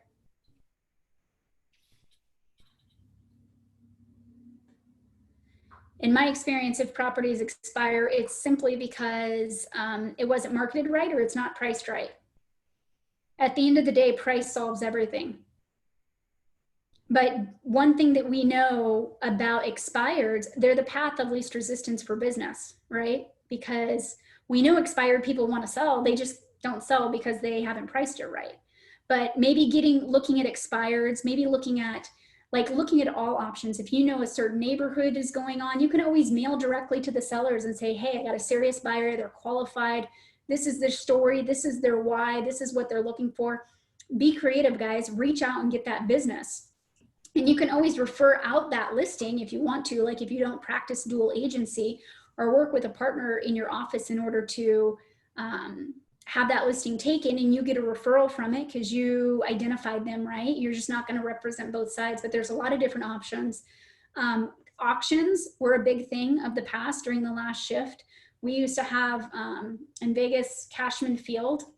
It's a really huge stadium. I think actually they've torn it down at this point, but they would have auctions there. Thousands and thousands of people would come. So there's a lot of different options. You can go directly to the sellers and have ads. Again, like you could do Facebook ads, you can do mailers. There's a lot of different options to get finding more properties, right? And using the different criteria of area, neighborhood, side of the street. You know, if you have a type of home that you know your buyer likes, you can always focus in and find that location. Like I've gone door knocking on houses and said, hey, I got a serious buyer that wants to buy on this street. Have you thought about selling your house? Have you thought about the value of the property that you're in? When we had multiple offers on listings, I would go knock on the doors on that same street and say, hey, your neighbor just got 4 offers on their house. And we accepted one, but there's a couple other people over here that still want to sell. I have 3 other offers and it's for your floor plan. Would you be interested in selling? But like, guys, see how we get like one deal and we turn it into multiple? So that would be a big piece. I mean, that's a piece in any market, but also in a shifting market, because you need to have like a domino effect. For every one, you get a couple more, because that makes life easier and you're not spinning your wheels constantly. But making sure that you have the criteria down for your buyer to zoom in on those properties, to either send them information directly to capture them, or set them up on the MLS search, which is often what we tend to do, but there's so much more that we can go above and beyond for our buyers. HUD homes, I don't think you guys have a lot of HUD homes here, probably not a lot of auction homes at this point, probably not a lot of FDIC homes. Do you guys see any of those? No. Yeah, it's usually more traditional sales and just REOs. So again, understanding what type of needs your investor is looking for. Most investors are are you guys familiar with the DISC profile? Have you guys ever heard of that? Mm-hmm. So DISC stands for a DISC. They are personality types. So I can't remember all the names, but Ds are pretty driven humans. Like they're going to be probably your pretty results-oriented people. Most investors I know have a high D in them. They're very results-oriented. They don't care about a lot of the stuff. They're usually pretty impatient and they just want to get through it and get done. Don't waste their time, more or less. I stands for like people that are super inspirational. They're going to be very connected with other humans. They're going to be very good at networking. They're going to be like really good, really cheerleaders, most cases. S's are going to be like very systematic and supportive. Most humans on the planet are S's. And then C's are very cautious. They're probably going to be more of like a engineer mindset with some stuff, but understanding people's personality too, because at the end of the day, you can explain everything you want in a property to someone, but our job as agents is to figure out what they want and put it in their language and speak it to a way that makes sense to them, right? Otherwise, it's just going to go like right over their heads. But with investors, most of them are very high Ds, so they're very driven, results oriented, and they're going to want to have the numbers. So making sure like you're saving them time and making sure you're communicating with them on making sure they have their cash together or financing lined up. And like, what are they looking for? Like, are they looking for a positive cash flow every single month? Or are they looking for a good return on investment? What does a return on investment look like? What does a cap rate look like to them? Have you guys ever, how many of you guys have a Mac or an iPhone? I do. A couple of you guys? So there's an app called Property Evaluator. And I know for myself, I found this during the last shift. All you do is type in like the property information and like some of like the projected returns as far as the rental rates. It estimates all of that. It makes you look like a dang all-star. So I'll make sure I send you guys a link to that too. I want to say it was maybe like a $40 app. They also have a phone version of it. I don't know, Lucy is asking if there's anything for an Android or PC. You might be able to Google it. I'll be sure to give you guys the name of it. And then that way you guys can do some research. But I know like I have an iPhone and I was actually looking at it the other day because there was a property not too far away from me where my home is, and it was just put on the market, and it's on like the rim of like valleys and mountains right behind them. And I was looking at, would it make sense to have that as an investment property? And so I was running numbers, I was calculating the taxes, the insurance, what the vacancy rate would be, right? Because those are all terminology that an investor would want to know. They would want those calculations in. And vacancy rates, I don't know about you guys, but here on Kauai, they're usually pretty low. Properties don't sit empty long because most people rent here because it's too expensive to buy. So that's something where understanding all of that, putting that into it's really just a big formula, more or less, and then you come out with whatever your net would be. Well, it wasn't going to work for that. As great as that deal was, because of the taxes for the property, it was still going to be a negative cash flow. Now, the return on investment was going to be okay, but I was looking for a little bit of a cash flow, so at least the property supported itself. And then anything else that I made on the property, I would just put in savings for any repairs or in I don't know about you guys, but lawn maintenance seems to be like a necessity here. So I think that was another thing that was kind of causing a negative cash flow. But that app is pretty amazing. And that's what I was using. I was actually typing it in through my phone, kind of figuring that out during dinner one night. Cause I was like, maybe. And then it was like, nah, that doesn't work. So having resources like that, guys, because come on, we're in 2020. There's a lot of options. There's a lot of apps. I'm sure there's some type of app for a PC or an Android that would be able to figure that out for you guys. But I'll make sure that I send you guys that link, and then you guys can research it to see if you can find something similar. Have you guys ever looked at, like, for investors, looking at like multi-units for investors? I know that was kind of a good like claim to fame for, I know my family, how we started investing in real estate back in Vegas.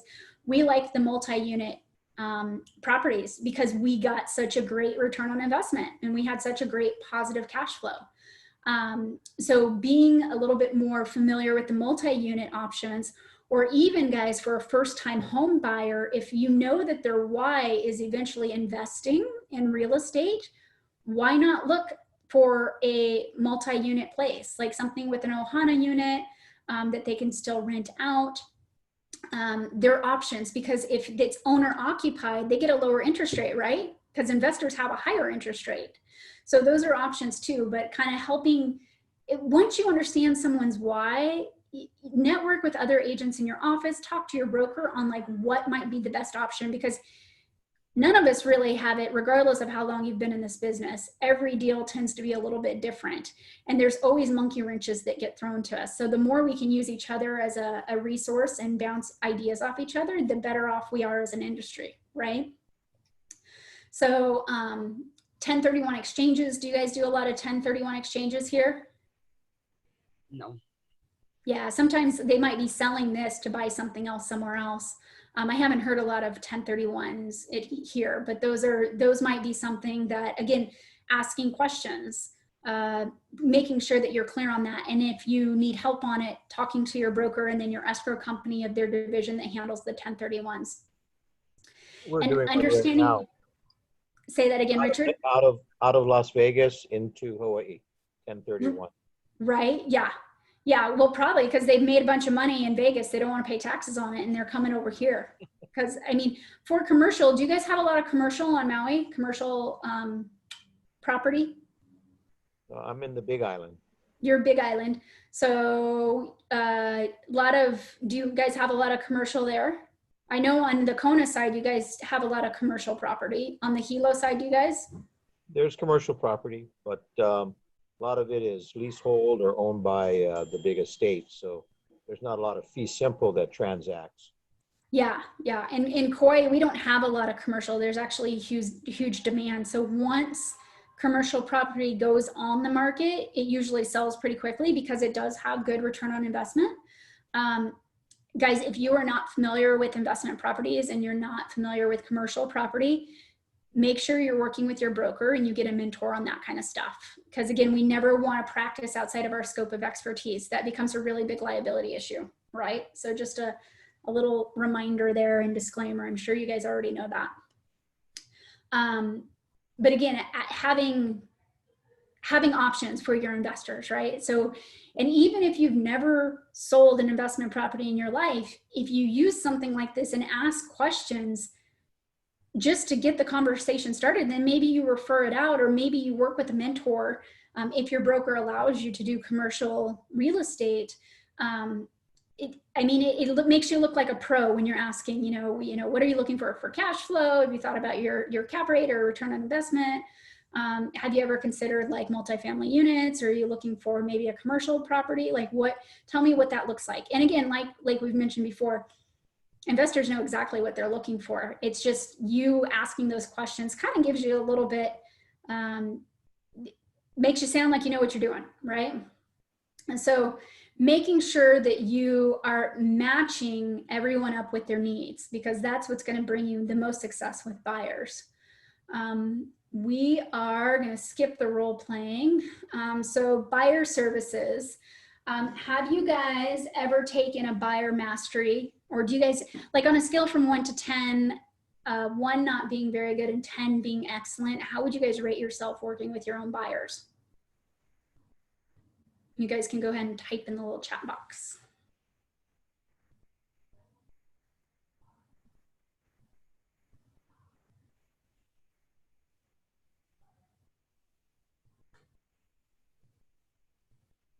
What do you guys think? Are you guys like okay with buyers, not so much?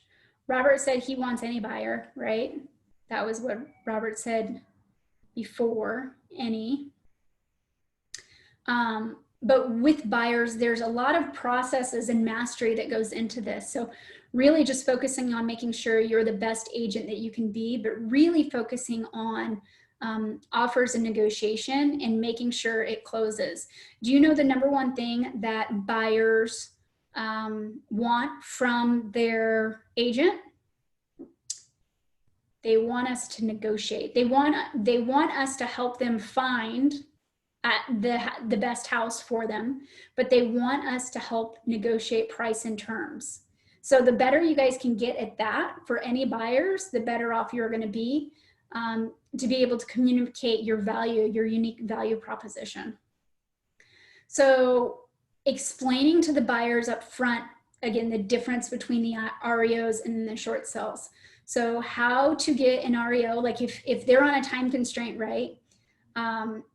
You would mention something along the lines of, okay, like then bank owned might be the best option, REOs might be the best option, and here's what kind of this is going to look like. So after you explain to them what the market looks like, explaining what as is, and I don't know about you guys, but how I interpret as is that the bank or the seller does not want to pay for any repairs. That does not mean they won't pay for any repairs, but as is you're not getting any credits toward any repairs. Having said that, bank owned will usually pay for repairs if it's a loan contingency. But in some instances, I've never actually really dealt with one where the bank wouldn't pay if it was a loan contingency, but they don't want to come back with like a list of like nitpicky things to fix. So explaining that to the buyers as far as setting those expectations, because that is really, you're in it to win it with that. Just explaining that and setting those expectations of what to expect through the buying process during whatever market you're in. Making sure they understand to be patient because they're not the only person looking for a good house and a good deal right now. It might take a while to get their perfect property. They have to have their financing. They have to have everything completely qualified. We have to have a clean offer, which means really no reasons, almost like a perfect offer. We almost have to put our seller caps on when we're writing the offer. So the seller looks and says, hey, guess what? I want that one. You have to write it in a perspective that the seller, like you're writing it to be the seller. Like what are we going to do to make sure the seller says, that's the one that I want, and take out all of the crappy terms that people ask for, the crazy terms that people come back with. Explaining that there is no emotions from the banks and the banks don't make a lot of sense. That's always very important, really with an REO or a short sale. We will get a quicker response back with the REOs rather than short sales. They're probably, again, there's probably going to go up against multiple offers. There's going to be additional paperwork, like the banks always have an addendum that they send over, right? So that they need to understand that and have a real estate attorney on call if they have questions regarding that, because you're not the person that interprets that contract, right?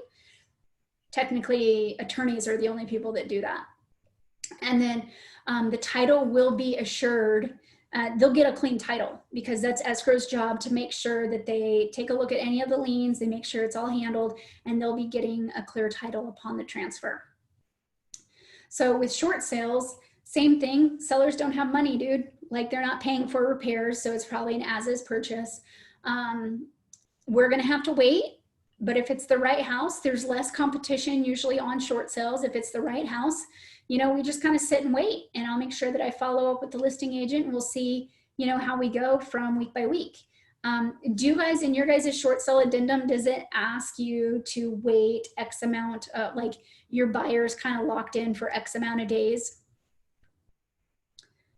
I know for Vegas, we had it that our buyer was locked in for about 90 days. So earnest money was not going to be, if they canceled within that 90-day period, they lost their earnest money. And usually it was like $500 or $1,000. But that's kind of something, again, to make sure that you're understanding that, working with your brokers, with the short sales, to explain that to your buyer up front, setting those expectations of like, okay, if this is the property, just so you understand, we're going to be writing it, and then we're going to just keep an eye and make sure that we're going through the process the next 90 days and making sure that we're continuing moving forward with the bank. Making sure that your buyer's qualified and they have to be ready to close. So I don't know about you guys, but sometimes buyers, if they got to wait a long time, they might want to go buy a new car. They might want to go get excited and go buy that new couch or that new flat screen TV. They start messing with their credit. So that's always another thing to explain to buyers up front of like, whatever your credit looks like right now when you're getting qualified for a loan, it needs to look like that at the end too. So do not do anything with don't do anything with your credit. Like whatever it looks like now, and when in doubt, reach out to me or the lender. We always used to tell people that. And in Vegas, oddly enough, our biggest problem was people would win cash at the slot machines or the tables, and then they'd go deposit into their bank account. So then the money's not vested, and that causes a question for the underwriter, right? So that's a wild, wild west, you know, but explaining that to people that they're not going shopping, because that might mess up their debt to income ratio, right? Going to buy a new car might make a ding on their credit and mess up their debt to income ratio. And those are all things the lenders use to make sure they're qualified for the loan, right? Making sure they have the patience and that this is going to be a pretty slow moving process for short sales. And then for you guys, making sure you're following up with that listing agent consistently. I know for me, I gave updates every single week to my buyers, and that helped kind of ease them. So I'd kind of set them up for the expectation of, okay guys, well, we're here this week, like all the documents have been submitted. We're just waiting for someone to be assigned to the file. And so then that next week when I'm following up with the listing agent to see where we're at, then I'll tell the buyer, hey, nobody's been assigned, or still waiting for someone to be assigned. But you see where that could like keep everybody's like anxiety down if you're just communicating with them effectively. The number one complaint of realtors in general, guys, is that we don't communicate enough. And I know we all work our tail feathers off. Make it a practice in your business to communicate how hard you're working for your people. Oftentimes we just skip over that. We just assume they know. Well, people don't know unless we tell them. We have to tell them the story of how we're helping them in doing this and doing that and setting those expectations even throughout the process. And do a good job of interviewing your listing agents, especially on short sales. You know, is there a first and a second? Do you have approval? Any other liens I should know? And I've usually already done research like that ahead of time too, because I can look at what's been attached to the deed, right? You can do like, I know I have an Old Republic app, I think it's called OR Touch. I can kind of bring up a property profile, which a property profile similar, it's like a easier version of the prelim, right? So from that perspective, you can pull that stuff up from just a couple minutes on your phone and get a full rundown of stuff, or look on the county assessor's page or the records for wherever the deeds are. But know that stuff up front, and then ask the listing agent, ask how many short sales they've done, who processes them, what's their update process. Like we got to qualify everybody through the process to make sure we're protecting our buyers. So how to handle multiple offer situations. I just know for me, I explain to my buyers that in short sales, we probably won't run into a lot of multiple offer situations because there's more of a wait time. On REOs, we definitely would. And we need to make sure, like if we get picked for the short sale, we're the only offer that's going in.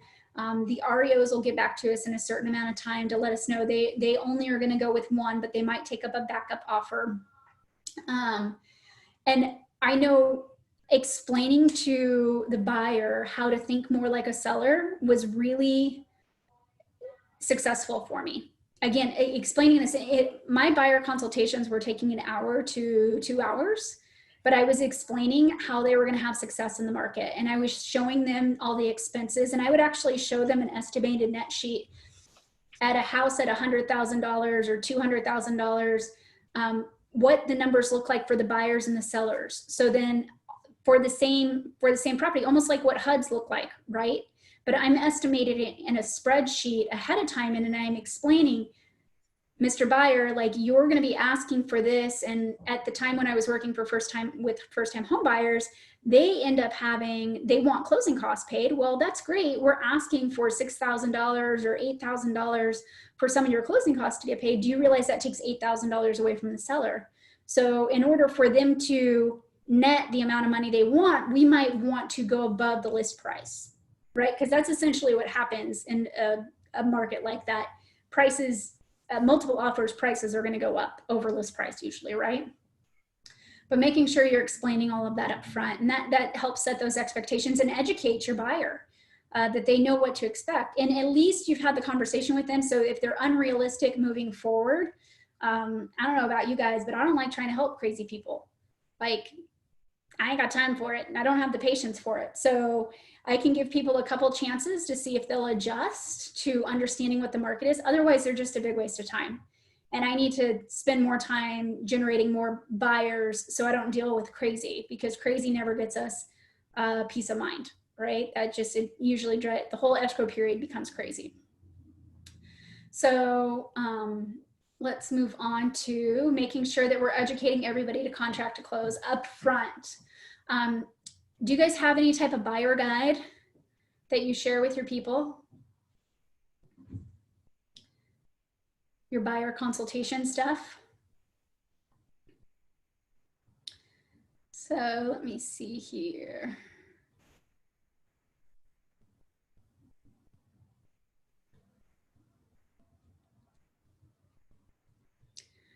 All right, so this was what I used in Carmel, California when I lived there. And this was me, long hair. That hair was a mess to surf with. So when I moved here, I cut it all down, cut it all off. But this is pretty much what we went over. We just explained to our people that we had a buyer assistance program, went over what we would be discussing during the time that we're going to be sitting face to face, and how I would explain for people to come into the office and meet me was that, you know, the buyers that I work with, what I found is when I help them get clear on what their goals, and I know what they want, we actually find properties faster. And sometimes finding properties faster means you save a lot more money, especially if interest rates are low. So that's the motivation for them to come into the office and meet with me. And then I go over and explain to them what the buying process is. And yeah, so Chris just said on command. So I love that one. And I just went to Bold last month that they did a really great presentation on that, which we're starting to implement in our office. But with this one, what we did was making sure that they understand that we're there to give great service, and we have win-win results. We're looking for referrals. And then I start asking them questions of what their experience is, what they're looking for as far as their needs and wants, as far as their timeframes. And this is where I show them where interest rates are really important. So this graphic right here to explain, again, at $750,000, at 4%, you know, your principal and interest would be about $2,800. At 5%, it jumps to about $3,200, which that's about an increase of $350 a month. So from that perspective, if it goes up even more, because again, we don't have a crystal ball and we don't know what's going on with rates, it could go up $700 a year or $700 a month. So then I usually take my calculator out and I'll say, okay, $700 times 12, you know, just to give you a perspective of how interest rates really important to you. Then I go into the monthly stats and share with them the average price, the median price, and then how most homes sell in a very quick amount. And, you know, it's a good time to buy. That's not a secret. There's probably going to be multiple offers, and you have to structure a strong offer and make it as attractive as possible to the seller. So it just might take a little bit longer to find the right home. Usually I have somewhere in here the months of inventory as well, and that's in the handout. So I'll give them usually a printed version too, or I'll email them over the PDF version. And that's kind of to explain to them, again, that month's worth of inventory. And then I explain to them the types of seller and go through the types of turbulence, just like taking an airplane flight. We're gonna run into turbulence. My job is to get us from point A to point B. Trust that that'll happen. There's actually 88 different types of turbulence that we can hit. And I actually send them a letter after I meet with them in person to explain to them the 88 different types. So once we are in escrow, I can ask them to pull that piece of paper out and we can go over which type. So really how I use that is that there's a lot of different challenges that will come up, but they won't be problems. We'll be able to navigate through them because I pretty much know every challenge we're going to have. I've ran into at some point before, or my broker has, or my team has, my company has, and we'll be able to navigate through it if you don't personally have that experience yet. But making sure you go over all of the steps. And if you guys like, I can go ahead and send this out to you guys too, as far as a template. But then I explain to them how I'm going to find properties for them. And sometimes I'll have in here, instead of broker tours, I'll have like, I'll go door knock for you. Because like, what do I do that's different than the next agent? The next agent is just looking for, if they're just looking online, then they're just doing like this level of service. But if I'm going to be looking for sale by owners on Craigslist every once in a while, I'm going to be reaching out to builders, door knocking neighborhoods. Yeah, Cheryl just said, send it over to Latasha and she'll send it to everyone. Sounds good. Any Keller Williams listings that are coming up, like inner office listings, and any broker tours. So those are kind of the things. And then make sure that they download my mobile app. So any of you guys that are with Keller Williams, our app has gotten a facelift and this thing is awesome. It shares with you all the homes that your buyers are looking at when they're using this app. So it's kind of insightful because you can just go into command and you can see how many times they're looking at like a house or what neighborhoods they're looking at. And so remember when we say buyers are liars? Sometimes people say they want to look in one area and then I see on the app they're looking in another area. And then that's a really good reason to pick up the phone and call and say, hey, just checking in, no new properties have hit the market this week. Just wanted to see, how are you doing? What are your thoughts? Should we maybe look at some other areas? But do you see, like, it's kind of Big Brother-ish, but kind of you're just calling in because something's going on, right? But to call to make sure that they're still reeled in and they're still engaged with you. So I always like to make sure everybody has this app downloaded. Understanding and formulating offers. This is where I'm going over the numbers. Opening escrow, what that means. I make sure that they know that escrow is that third party that's neutral, and they're researching the home title to make sure your deed is free and clear of liens. We get a preliminary title report that we'll be able to take a look at and review.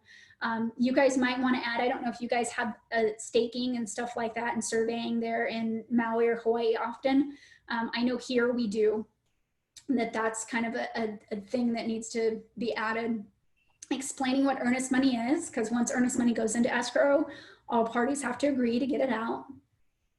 Explain what an appraisal is.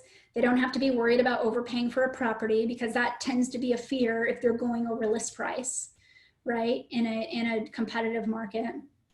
Explaining what due diligence is. I think here you guys call it the J1 period. You guys reference a lot of that. I would still call it the due diligence period. Speak the language of your client or your customer, not realtor language and jargon. We got to speak their language. What happens to get your keys? So you guys need days to close here, right? Because stuff gets shipped to Oahu. So making sure they understand that. Protecting their investment with all the different inspections they can get. And I know for myself, I used to buy buyer home warranties for my buyers. That was my thank you gift to them. 1-year home warranty. Explaining to them the Bill of Rights that I'll call them back within 24 hours for sure. Explain to them what a fiduciary is, the difference between a customer and a client. And then I pretty much hand them over the buyer brokerage agreement.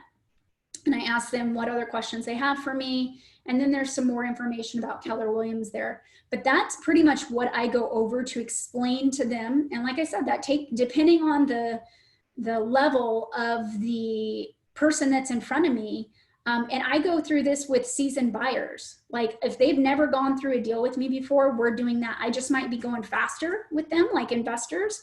But the main thing is making them understand the temperature of the market. And that's where I'm usually sharing a lot of those stats.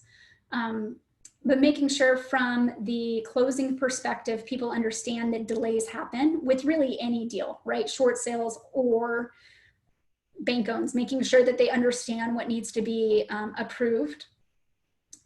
And the differences between the short sale and REO. So I know when I was speaking with Gina, she had a sheet like this in every buyer form that she gave people. And I had this similar to during the shift, a form like this. And it was actually in my buyer guide that I explained the difference between each one of these. Well, in Vegas, we had like maybe 10 to 15% of the market that was traditional sales. Everyone else was going to be a short seller REO, but explaining the difference as far as, okay, how this works and what would work best for you. Is that something that sounds like you would be okay with? Because some people don't like the idea of as is. Some people don't like the idea of waiting, because with short sales, let's face it, you can wait 90 days and then the bank can come back and say, nope, forget about it. I'm like, they're not short selling it, right? And that breaks people's hearts. Like buyers get really upset over that. So making sure you're understanding, like if it's a really emotional human to begin with, maybe short sale is not the best thing, because at the end of the day, if they don't have a good experience, guys, they're not sending you referrals. So that's where doing this work up front and helping them get clear on what's going to work best for them and help them become decisive about this is going to be super helpful and drive your business, right? Some final service suggestions. Make sure you're educating everybody. Mainly, you're educating your buyers for sure on the process. Sometimes you have to educate other agents, and make sure that you are covering your own butt. So what is it, CYA in real estate?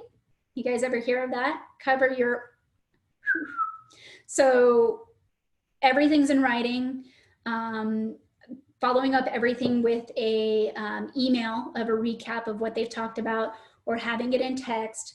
I know in Carmel, when I was an agent there, we had to upload screenshots of our text messages into SkySlope, because that was the platform we used for our transaction management. We had to upload our emails as well, but make sure you're covering your butt and explaining things. And again, if you're not, don't pretend like you know everything. You don't have to in businesses like this. Reach out to your broker or reach out to other professionals to help. Usually the brokers or your BICs are the first line of defense for you. So your action plan for your buyers.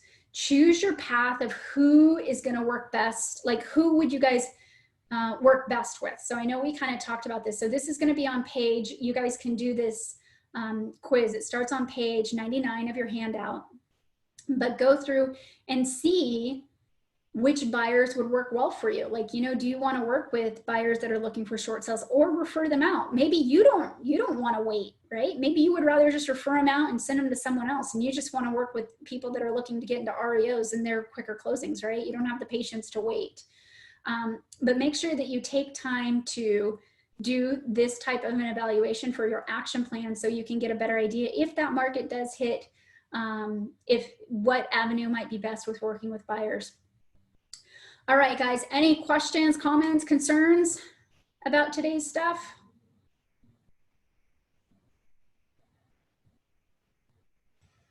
With all this stuff that you guys have been learning about in Shift, with all these different tactics, you guys make sure that this just isn't a passive class that you're with. Like a lot of this stuff, there's some great action items, and apply it in our businesses, because this is kind of the time, even if it's a little bit slower right now, focus on your systems, focus on your business, focus how to be the best agent you can be in this market.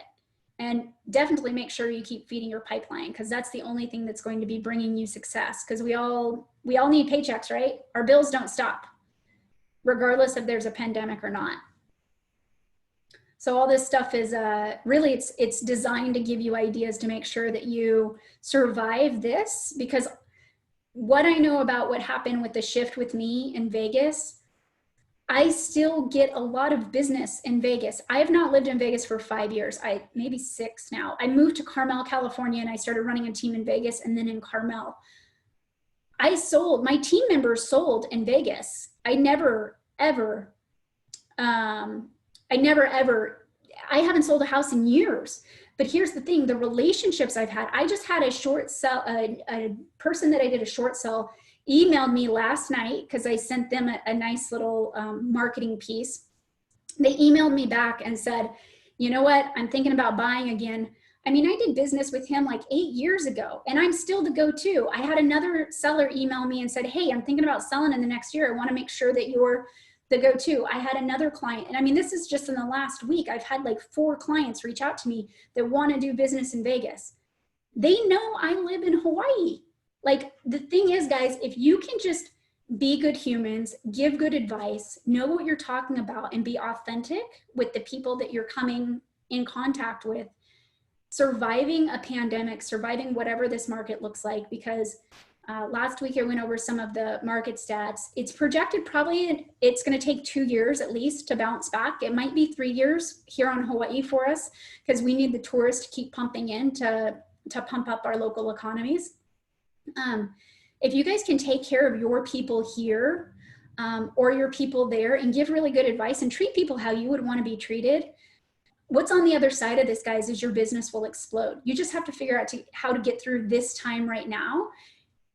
And I mean, be that person that 10 years from now, the clients that you're helping right now, giving really hard advice to, hey, you lost your job, you don't know what you're to do because you can't make your payment. Can we refi? You know, what are your other options? What can we do to help you through this time? And from there, making sure that you're giving them good advice. They'll never forget that. I mean, and that's really, I think, probably why I work with short sales, because people were so devastated, and I just wanted to do my part to help my community. But those are things, guys, that if we get through this and we can just survive this, you will thrive on the other side of this. So use these tactics that are being shared with you. I know next week is going to be Bulletproof Your Transaction, which is going to be Richie Richardson's going to be teaching that. And that should be some pretty good information for you guys. Let's see, I had one. Please go over one more time, explaining the slide over the market. So Lucy's asking that. Cheryl, be good humans and be authentic. Yes, really good advice that people forget. They think they got to be someone else to sell a real estate. Lucy, are you talking about the months of inventory market? The slide? Yes, yes, please. Okay, yes. let me pull that up. Okay, so let's make sure that you guys can see my screen, right? You guys can see this little guy here. Show the bottom half. Okay, so absorption rate, which is this figure here that's calculated, means the average number of homes sold per month over a specific period. Inventory depletion is a fancy way of saying how long it will take for the homes that are on the market to actually sell.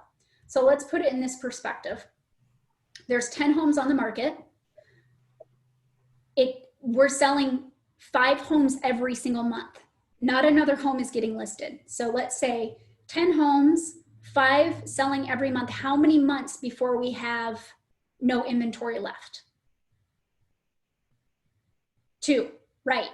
Richard's on it. He nailed it. 2. So again, and you guys see the math. So it's 10, you got a total of 10. And if we're selling 5 every single month, Grace is asking, hi, Christine, do you have any other apps or tools you can recommend aside from Property Evaluator? I just downloaded it, the free version, and we'll figure it out how it works. So Grace, what I'll do is I'll actually pull up the Mac version of this after we get through this, and I'll share with you guys some of the analysis and give you guys an insight to that, of what that looks like. It's pretty self-explanatory, but I'll walk you through the Mac version, which is very similar to the iOS version. But you guys see that if we explain it in simple math and in simple terms, 10 homes total on the market. Each month we have 5 selling. It's going to take 2 months. So that means there's 2 months worth of inventory, and that's going to be a very competitive, there's not enough listings to feed the buyers, right? So if we had 10 homes on the market and we only sold 2 every single month, how many months would it take for the inventory to be gone? 5. Right. Okay. So we're putting it in simple terms like that. So at 2 months worth of inventory, lots of demand, the buyers it's a seller's market. The sellers have the advantage. The buyers have it's going to be a feeding frenzy between the buyers, right? With 5 months worth of inventory, it's a very neutral market. Okay, so let's say that we have 10 homes on the market and we're only selling one every single month. How many months? 10. 10, right? Okay, so then that means that there's lots of homes for the buyers to pick from. Yes. And right, so does that make a little bit more sense when we put in that perspective? Yes. Yes. To give you an idea of what that months of inventory looks like. So really, at the end of the day, these absorption rates and inventory depletions, those are like the technical terms, like if you're talking to like an economist for the most part, but inventory depletion is just months worth of inventory. And then what down here, why I put it, absorption rate and inventory depletion are the best means of tracking market performance. They're usually used to indicate overall market performance and how the entire market's doing.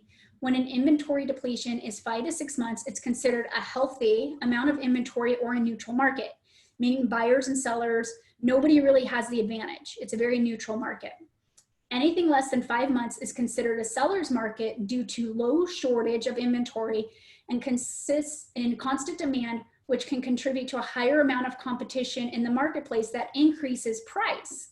Additionally, the lower the inventory depletion, the faster properties are selling. So again, just memorizing that piece right there, understanding that, because some of this gets a little, it took me a while. I had to study this to understand it. But again, I've been studying this for like 15 years. So it's second nature to me. It comes pretty easily at this point. So you just keep practicing this. So conversely, an inventory depletion of more than 6 months is considered a buyer's market due to a consistent or increasing inventory and a decrease in demand, with the competition being scarce, and the price will likely go down. The higher the inventory depletion, the longer it will take to sell a property. So again, if you're running this in a certain neighborhood, that's kind of one of those situations, looking at what's going on. I used to run these for my sellers and my buyers. It didn't matter. I was always, whenever they told me what area they were looking at, I would run this to explain this to them when they came in. So I kind of had a little bit of an idea. Do you guys do like a buyer pre-qualification with your people to kind of get them like, okay, so Robert said yes. So I'll share with you guys real quick my, let me see if I can pull up.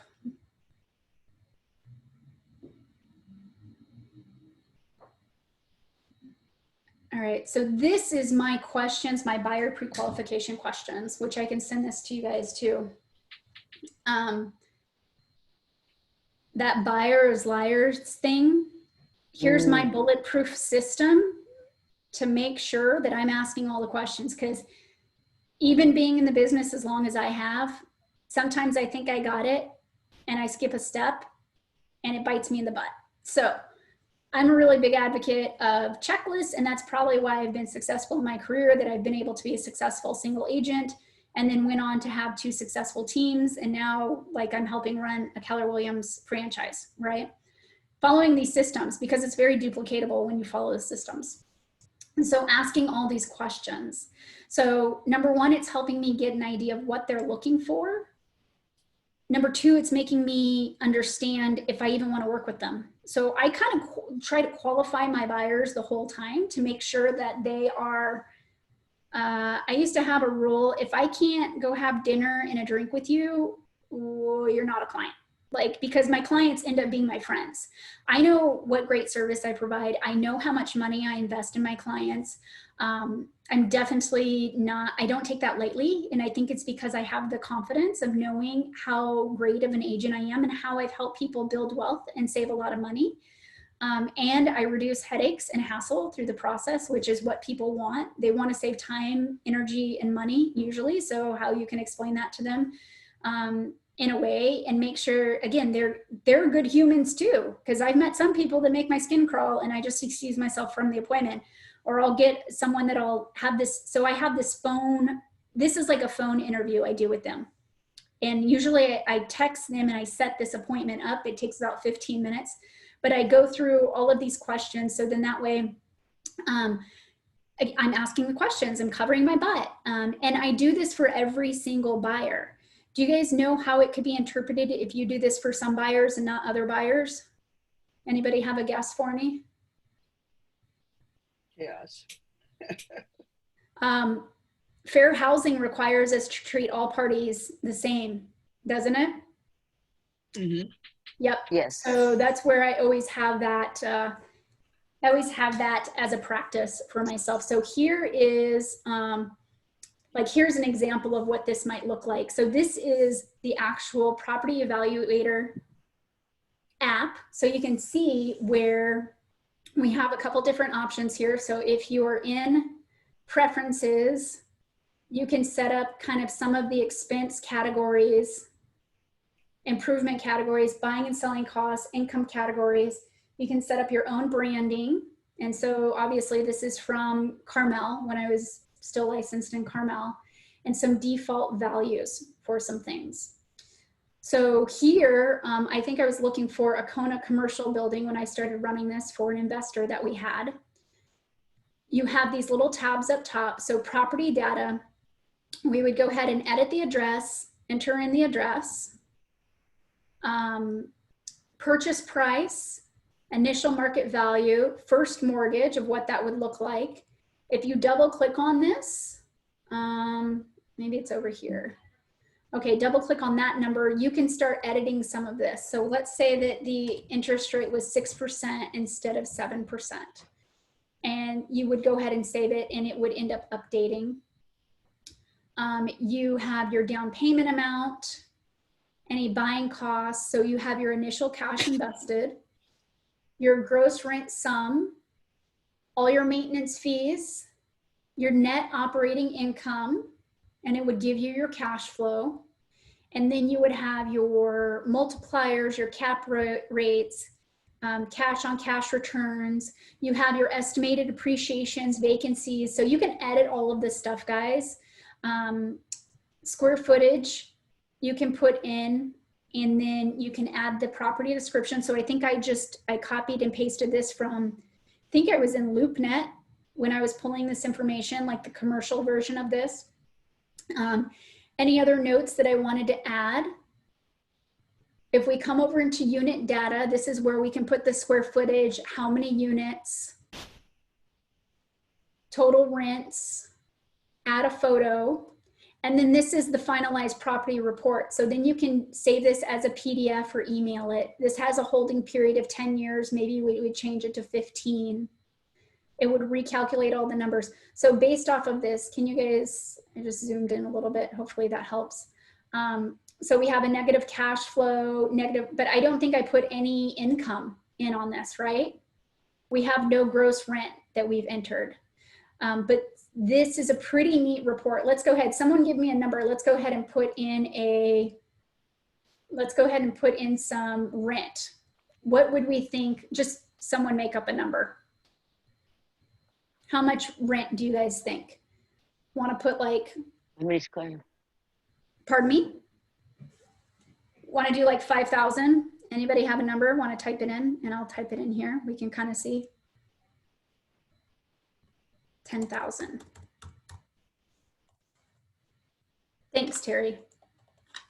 How many zeros is that? Okay, let's see, $10,000 a month. Let's go ahead and save. All right, so then we have a vacancy loss in here, operating income. Okay, let's see how that has affected our information here. All right, so at $10,000, we have a cap rate at almost 13%. Do you guys know what a good cap rate is? You know what most investors are looking for? Anybody want to guess? Anybody know? 10%?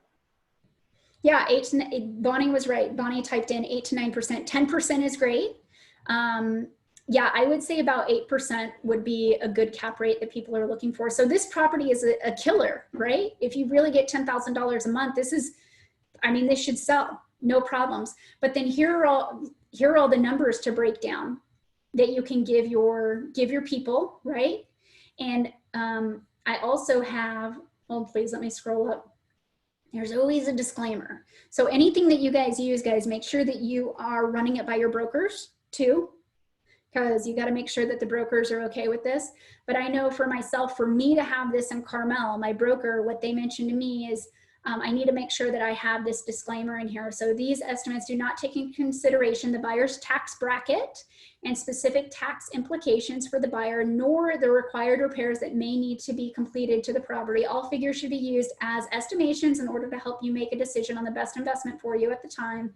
Christine Dugan and her real estate brokerage are not able to guarantee the accuracy of ROI nor the cash flow profit of each month due to the varying monthly rental rates, property management fees, taxes, property insurance, and other miscellaneous fees. Some type of disclaimer like that, right? But make sure you're working with your brokers if you're going to use something like this. But do you guys think that this would be really helpful if you ended up handing this over to one of your investors? Yes, definitely. Right? I mean, all my investors have loved this. And you know who it's really helpful for is the first time investors that are a little bit nervous. And so what I do is I usually walk them through this process and then I explain, and even if it's a negative cash flow, guys, if we have an estimated, like, nobody has a crystal ball, but if we have an estimated appreciation rate of 3%, you know, and they're just looking to kind of like get into investing and own property, like they make more money maybe on the sale than they do the cash flow, because maybe it's a hot market and they're buying at a low point, right? Like anybody that maybe bought in Vegas that had like a slight negative cash flow, at this point they could sell and they've won the lottery more or less, right? Mm-hmm. Sarah's asking me, are you seeing properties with an 8 to 10% cap rate in Kauai, Maui? I've seen short-term rentals with 3 to 4. So Sarah, I haven't done a lot of research here. I have one agent that actually we're starting to role play with this because he wants to work with investors, and I told him to find me a good deal. So I'm just starting to run ratios on this.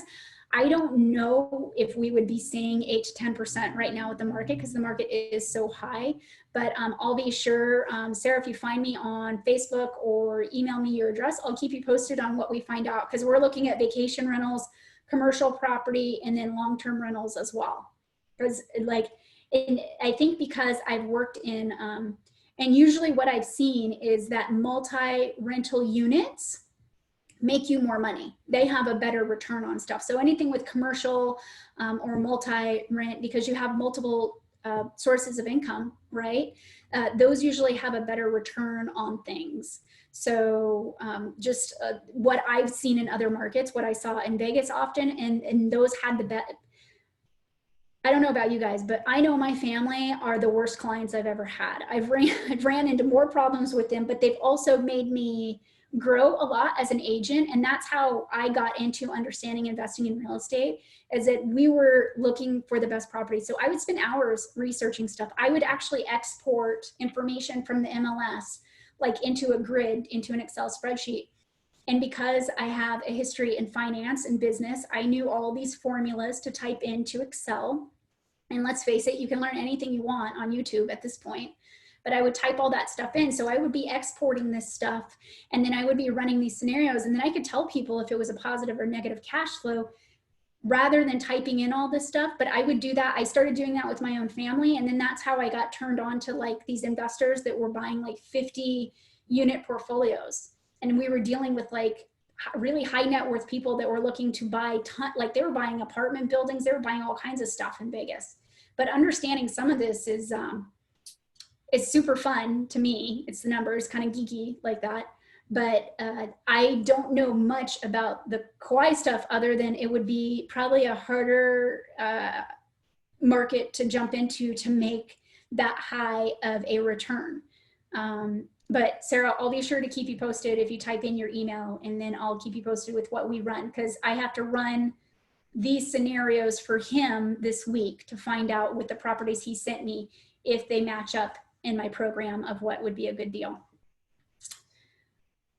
Any questions, comments, concerns, guys? Does that help? I hope that helped a little bit more, that we went into the month's worth of inventory and then sharing this with you guys. Any other thing that I can help bring some clarification to, or any ahas you guys wanna share with us?